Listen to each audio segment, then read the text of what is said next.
Coucou tout le monde, aujourd'hui on se retrouve pour une vidéo spéciale traitement. On le sait, de nos jours, actuellement, un seul traitement existe pour apaiser la myopathe du chêne, c'est la prise de cortisone au quotidien. On va donc vous montrer ce que cela implique dans notre quotidien, donc l'hypersensibilité, l'hyperactivité, comment Livio prend ses traitements, comment est-ce qu'on l'a mis en place à la maison, enfin tout ça, on vous explique tout dans cette vidéo, alors restez là.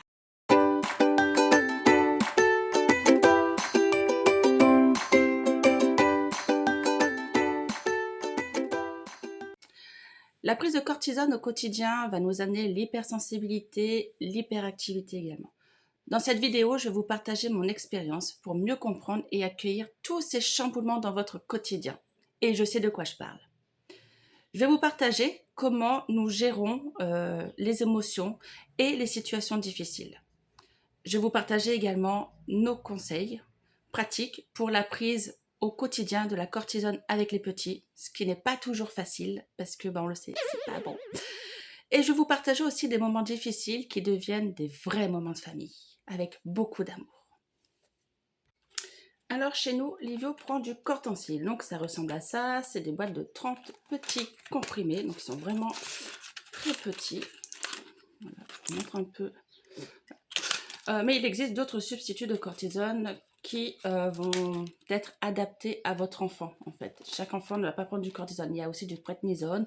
Il y a beaucoup de choses en fonction de la tolérance de l'enfant. Livio prend actuellement 15 mg par jour. Donc ça correspond à 3 petits comprimés. C'est la plus petite dose que nous allons avoir sur la myopathe du chêne parce qu'elle va être uniquement en fonction de son poids. J'ai tout de suite mis en place un pilulier. Voilà, comme ça, pour que Livio comprenne et apprenne à prendre son traitement quotidiennement et qu'il prenne vraiment conscience que c'est très très important et qu'il ne faut pas louper un seul jour.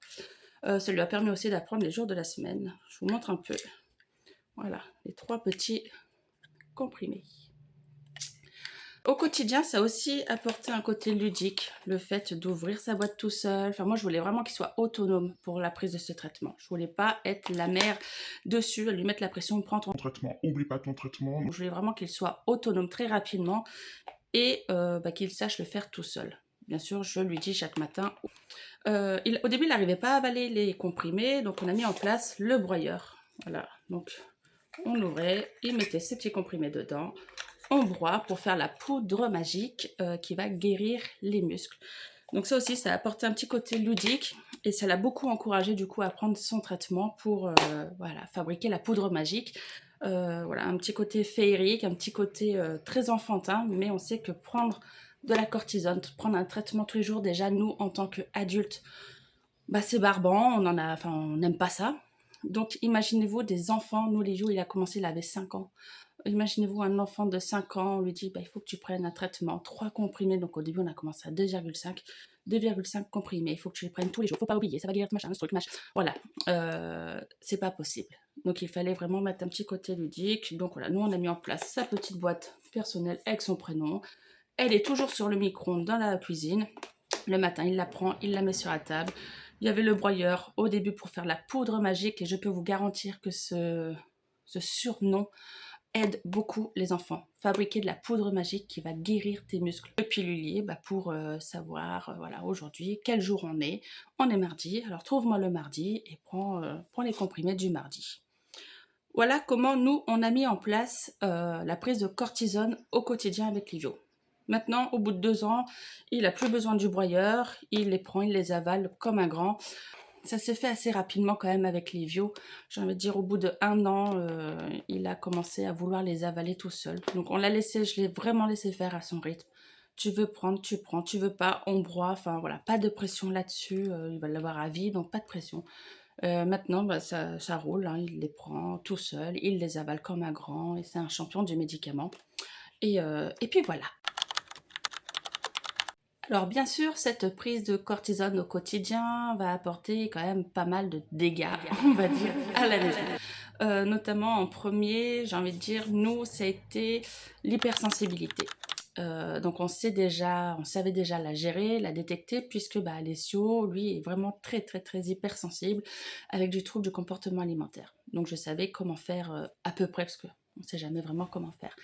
Quand Livio était dans une crise, on va dire, hypersensible, il va chouiner pour rien. On va lui dire, Livio, range-moi tes Playmobil, et là, ça va exploser. Ça va partir en larmes, en machin. Tu me demandes toujours de tout faire, et patati et patata. Bref, on s'en sort pas. Ça a été compliqué, mais on l'a géré, j'ai envie de dire, avec beaucoup, beaucoup d'échanges, de discussions avec Livio. Quand je vois qu'il est un peu en crise, je calme, on discute. Je te demande de ranger tes Playmobil, mais tu as le temps. Tu le fais quand tu veux, il n'y a pas de souci. Tant que c'est fait. Voilà. Et puis, ouais, de toute façon, pour l'hypersensibilité, c'est la discussion, le dialogue, l'échange, les câlins à gogo. On rassure, on est là, on est présent. Il n'y a que ça qui marche. Chez nous, en tout cas. Après, peut-être que vous allez trouver d'autres choses. En deuxième cas, ça a apporté l'hyperactivité et le trouble de l'attention. Plus compliqué à gérer, parce que du coup, Livio est une vraie pile. Il court tout le temps, partout, il ne s'arrête pas. Il va au-delà des limites et de ses limites musculaires, au-delà où le muscle ne peut presque plus rien supporter, et ça nous fait des contractures, des déchirures, enfin bref, ça c'est un calvaire. Vous dire comment je gère, je sais pas. Je ne sais pas gérer l'hyperactivité de mon fils. Ça, je vous le dis clairement, c'est compliqué. Donc, à part lui faire des petits moments de repos sur le canapé, essayer de faire des siestes. Mais bon, à 7 ans, nous, il fait plus de sieste du tout. Donc, quand les jours où il n'y a pas école, eh ben, c'est tu vas dans le grand lit, ma chambre parentale, tu vas dans le grand lit, tu regardes YouTube, tu regardes ce que tu veux, mais tu es calme. Tu es au repos, tu es calme.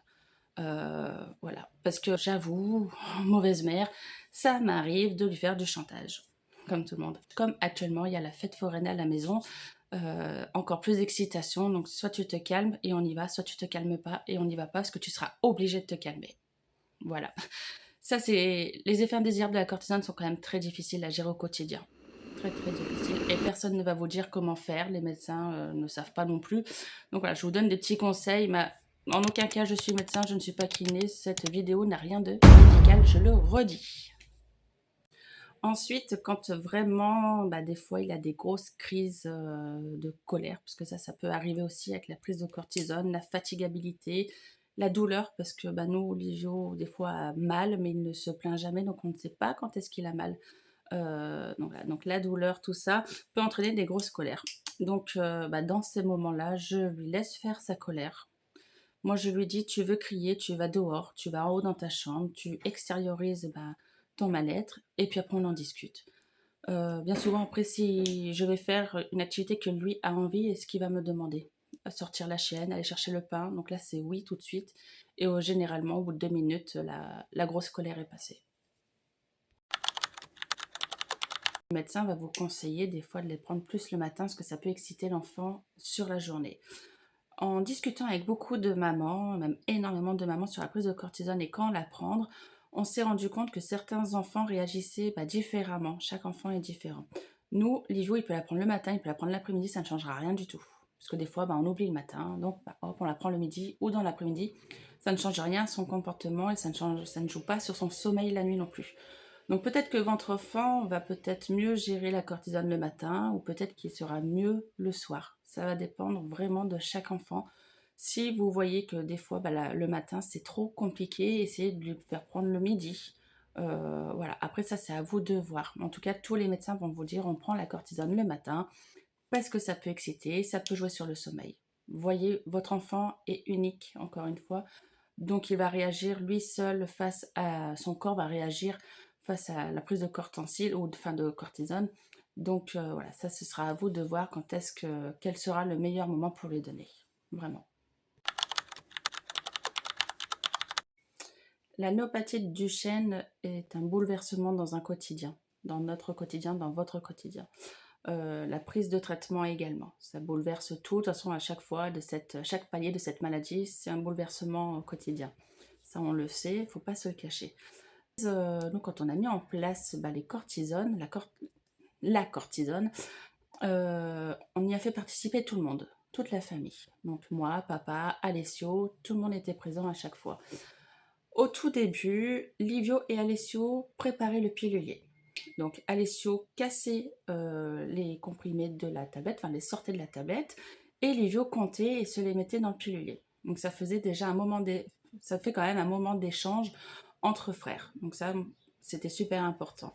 Des fois, le matin, Alessio lui mettait les comprimés dans le broyeur, il broyait, et Livio mettait dans le jus d'orange, mélangé. Enfin, voilà, c'était vraiment un travail d'équipe entre frères. Et du coup, j'ai envie de dire que c'est passé crème, comme ils disent, parce que du coup, Livio ne s'est pas senti seul et rejeté parce qu'il avait un traitement. Au contraire, tout le monde participait, et même le grand frère, il était là, au présent, aux côtés de son frère.